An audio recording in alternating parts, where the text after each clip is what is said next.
वो लड़की शायद पागल थी। क्या सब्र था इस दीवानगी का, क्या मंसूबा मोहब्बत करती थी। आँख में नम नशा सा था, बातों से दीवानी लगती थी।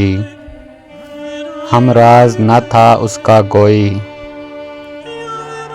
बस रब से बातें करती थी। दिन रात ही गुमसुम रहती थी, कुछ शर्म हया का पकड़ थी। कुछ नरम मिजाज वो देखती थी, एक शाम के आंच में अक्सर जज्बात छुपाए रखती थी। डरती थी जुदा होने से, या प्यार से शायद डरती थी। है रक्श मुझे इस पागल पर, क्या खूब मोहब्बत करती थी।